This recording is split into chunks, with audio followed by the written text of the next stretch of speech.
I want to spend some time today talking to you about just some career advice.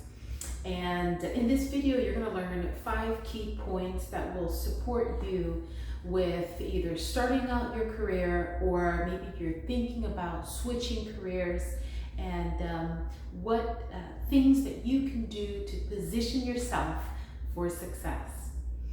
Now, the first point is about identifying your core values.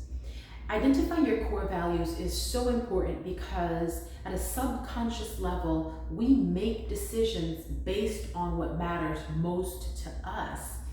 And it also can affect our sense of happiness and our quality of life when the decisions we make are not aligned with what's important to us, if it's not aligned to our values. For example, let's say you have key values of adventure, freedom, and creativity. But you're stuck in a cube farm corporate position that pretty much has you tied up in very analytical type of activities.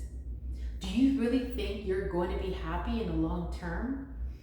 Well, you may introduce certain bad habits to cope with your anxiety and stress and discomfort and not really know why you're feeling so bad because on paper you look so good. But the reality is you're disconnected to your core values, and that's the core of the issue that needs to get resolved.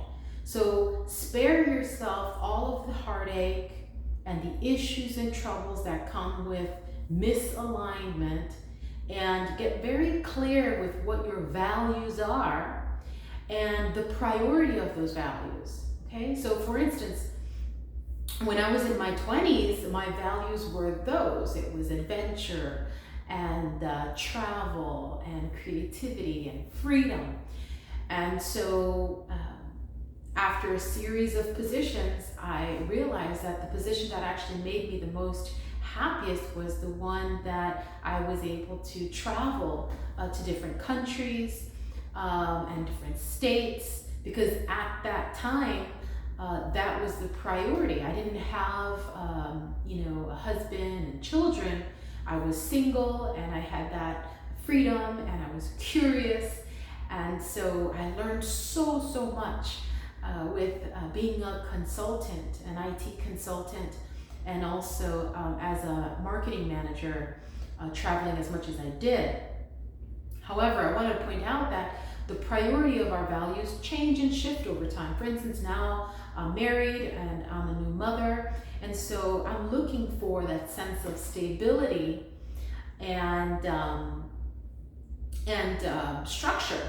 So the career path that I'm choosing now doesn't have 80% travel, right? But it does have remote. So I have the sense of freedom still, okay, because it's a remote position, but there's more structure, more stability to accommodate for where I am in my life right now.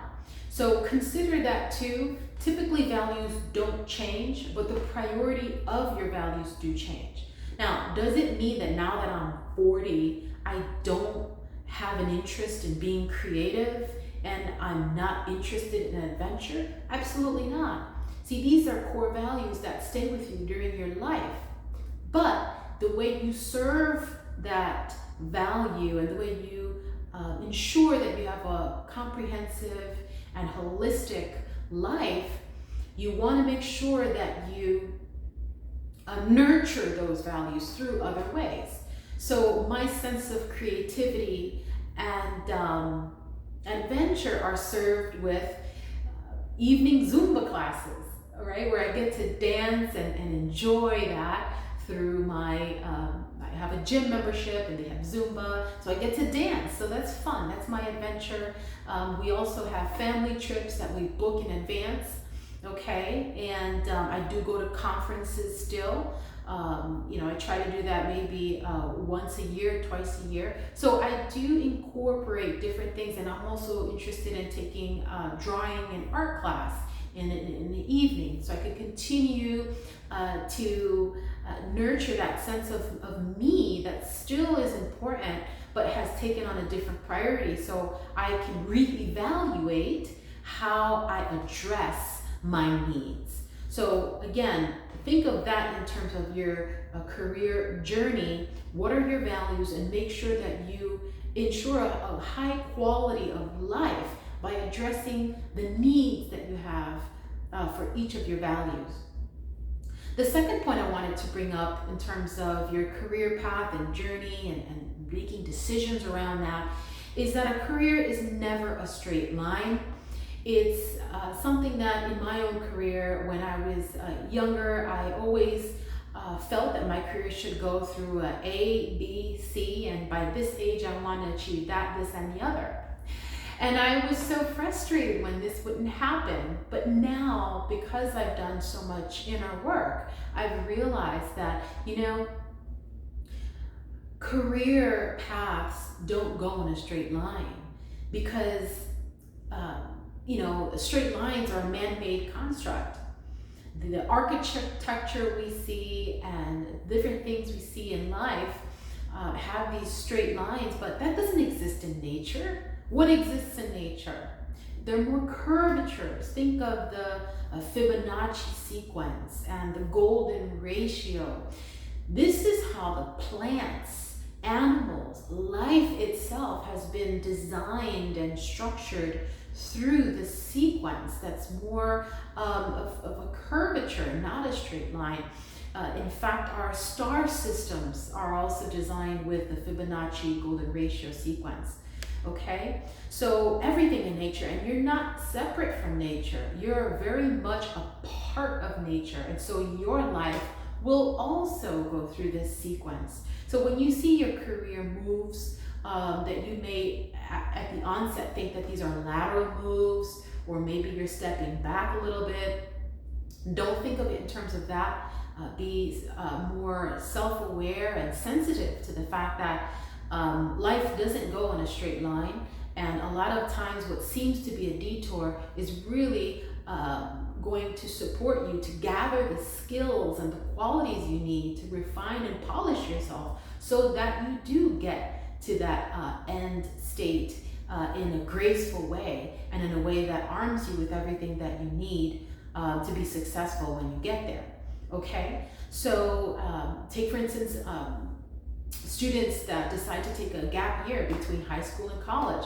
Some people may say, oh, well, that's a detour, that's a waste of time. Absolutely not, I disagree. I think that gap year is critical because it helps these students to take a step back. Okay, they've been working for many, many, many years with material and an agenda that's been imposed on them. And now it's time for them to take a step back and do some self-awareness, self-assessment, travel, experience life, explore, be clear with what they want, so that if they do choose to go to college, they come with a clear intentions, okay? And they're a lot further in maturity than those that just jumped into from high school to college without taking that time for themselves to really understand, what it is that I really, really, really want out of life. So that's an example.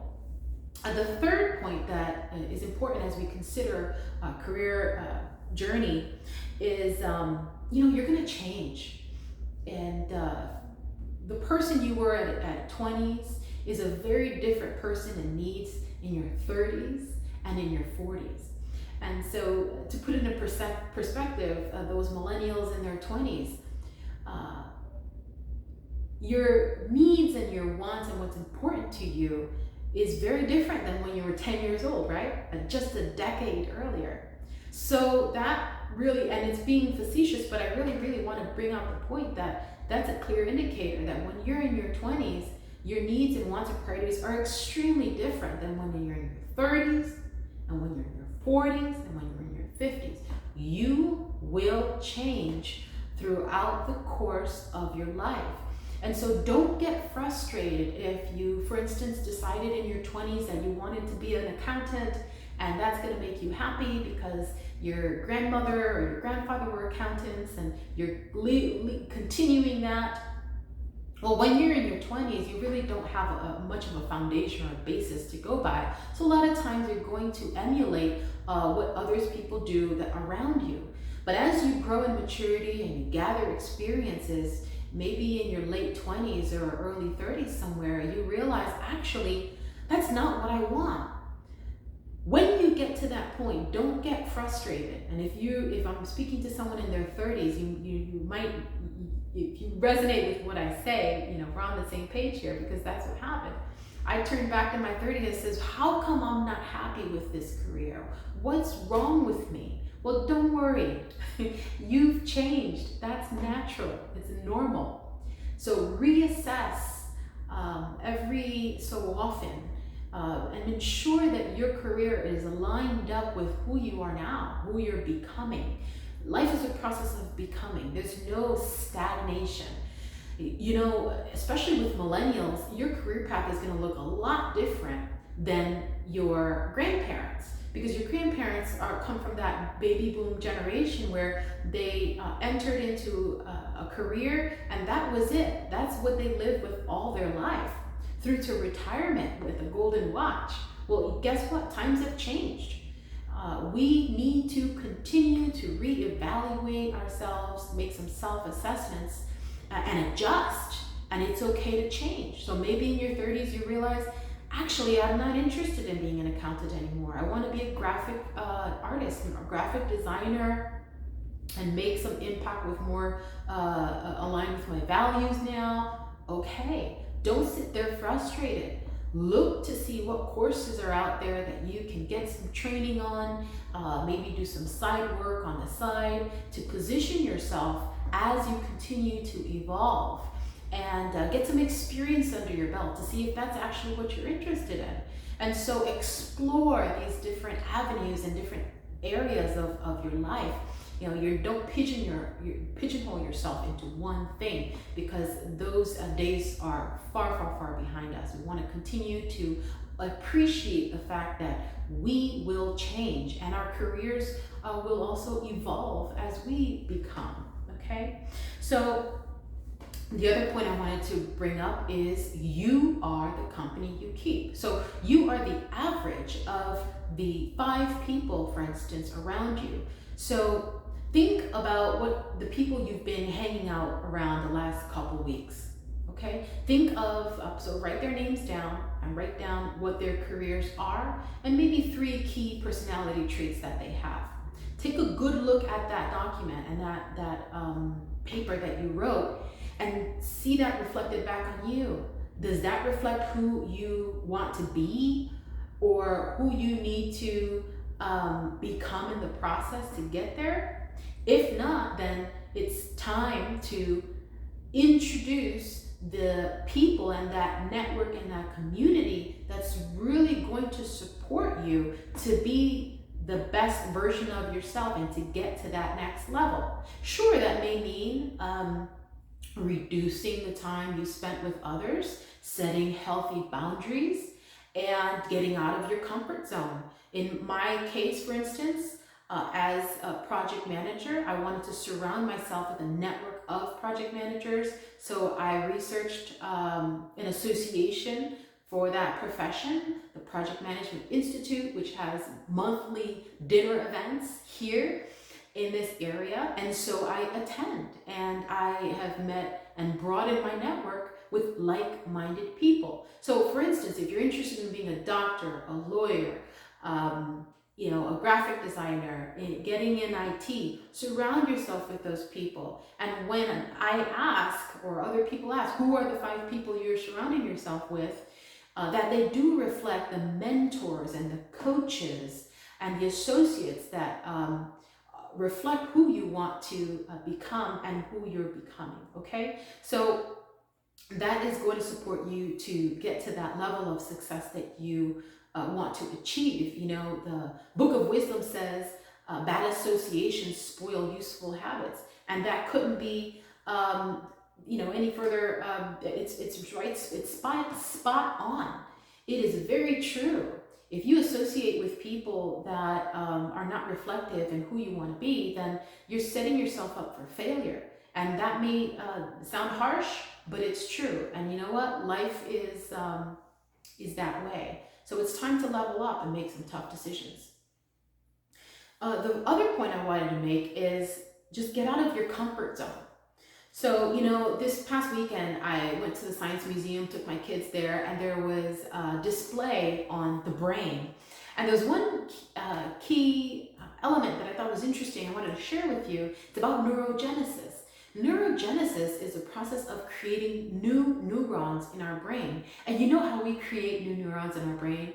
We can actually influence how our brain is structured through new experiences, through new activities that we engage in.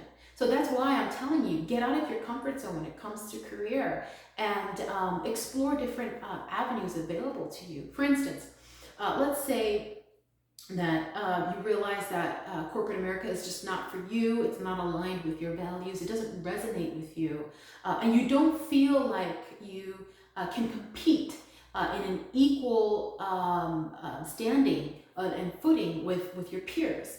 For instance, as a woman, women do communicate and share that they don't feel like they're getting paid or acknowledged or valued as much as their male counterparts.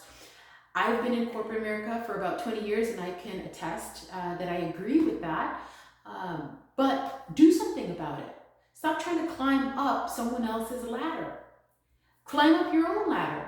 Create the ladder and climb up your own ladder. And the beauty about that is you've got more control and more influence, and there is no cap to what you can do when you start your own business. And that's what I mean when I say stop worrying about somebody else's ladder. Create your own. Start your own business, okay? And climb up that ladder because it's yours, okay? And you can make a true difference, not just for yourself, but the other women that see what you're doing, and they also can follow suit. And the last point I wanted to bring up in terms of career advice is you want to be aligned with your core. And what I mean by that is your mind, your brain, your heart, and your gut. Core alignment means that you are in synergy and in complete harmony with the decision you have made, and there's no internal conflict. And that comes with, and you'll get that confidence that comes with inner work. So when I say core alignment, I mean it takes some inner work, and inner work is composed of several things. Shadow work, inner child work, and writing in your journal prompts, okay, and these types of things like self-love, self-care, because you're going to be able to really have a better understanding and self-awareness, and that will help you to make better decisions in terms of your career. So let's talk a little bit about the heart. I know, we know logically when we make a logical decision. For instance, let's say that you live in Connecticut and you've got several options in terms of career opportunities and job offers, one of which may be in Texas, right? And so you're trying to make a decision, should I take that job in Texas versus taking a job here locally in Connecticut? Well, logically, your brain might say, well, of course, stay home. You've got family, you've got friends here, you have your support network that you've known, tried and true, that you'll be able to be more comfortable if you stay here. But let's say if you journal prompt and you ask your heart and you have a heart-centered decision, maybe your heart says, you know what? But that job in Texas, I'm going to be able to grow more. I'll be able to expand, make new friends, build my network. Yes, it's a scary decision, but from a heart space, it feels like a fun and exciting new adventure. Let's talk about the heart for a moment, because a lot of times we dismiss our heart when making decisions, and we go primarily for that logic.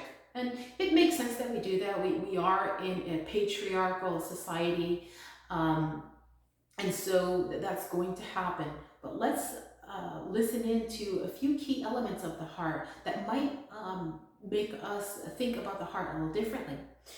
You know, the heart is the most powerful source of electromagnetic energy. It's actually 60 times stronger than the brain. So the heart actually is our superpower. There's about 40,000 neurons in the heart that have the ability to process, learn, and remember. And these are things that have been researched by the Heart Math Institute on something called neurocardiology. So they're learning so much more about our heart. In fact, emotions emit from the heart as well.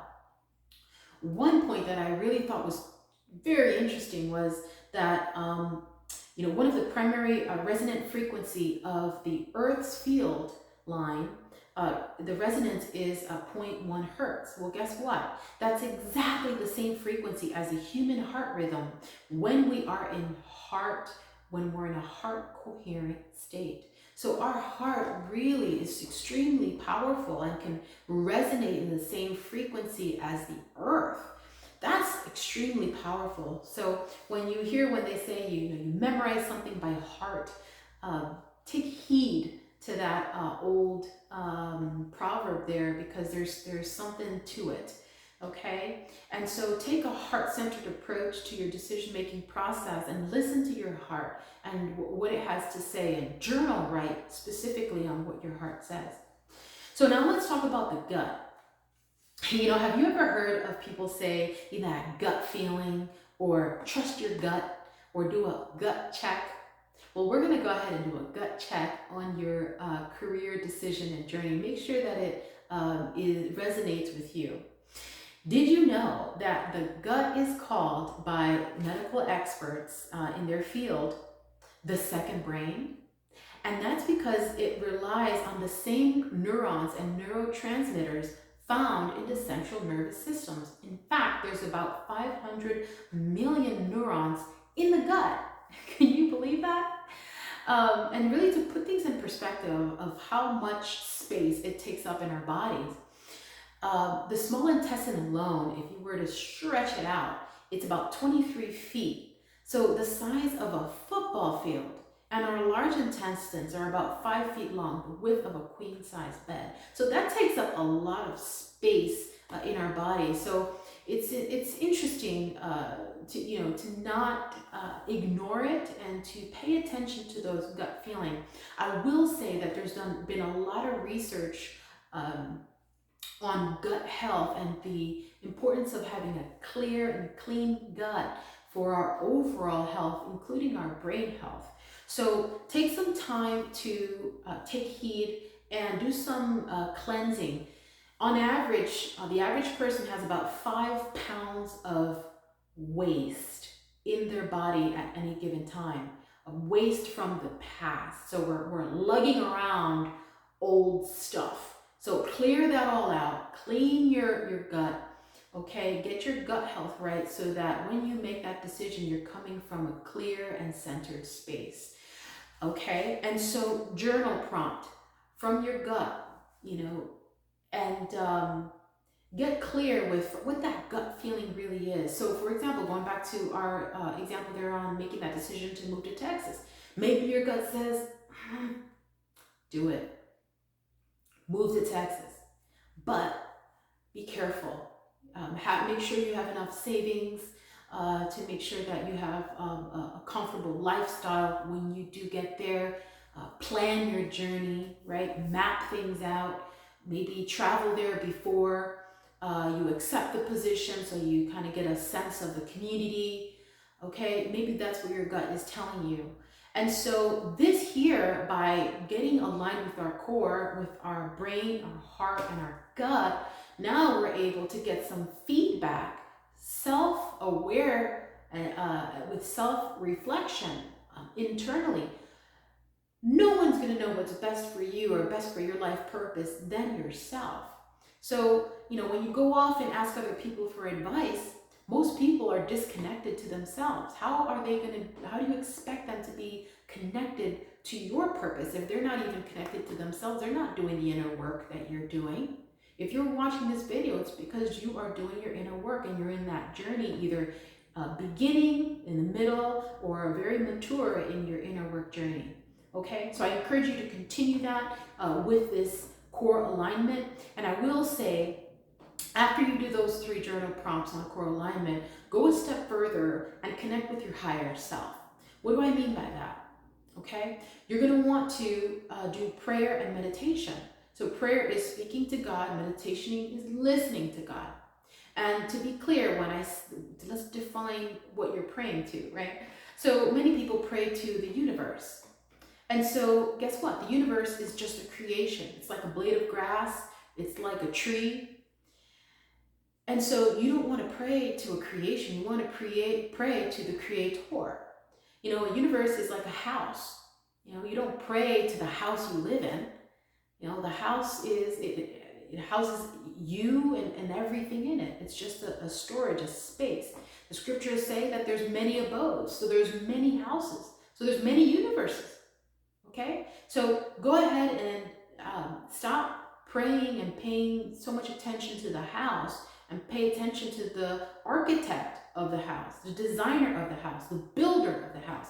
That's the key intelligence. That's the almighty intelligence, okay? And that created the eyes and it can see. That created the ears and it can listen. That created the mouth and it can speak. So connect to that highest source of energy. And that's going to give you a powerful, powerful direction in your life. So take heed to that as you make these key life-changing decisions. You know, I've created a goal mastery program that's really going to support you in your career journey. I created a workbook that you can download, and it helps you with this inner work that I mentioned. There are, worksheets on identifying what your values are, prioritizing them, identifying your vision, what's that North Star, and a mission statement to help you get there. We put together SMART goals, specific, measurable, achievable, realistic, and timely goals, and an action plan to help you get there. So I encourage you today, right now, don't skip a beat and click on the link below to enroll in the Goal Mastery Program. It's so invaluable, and I encourage you to start your journey there.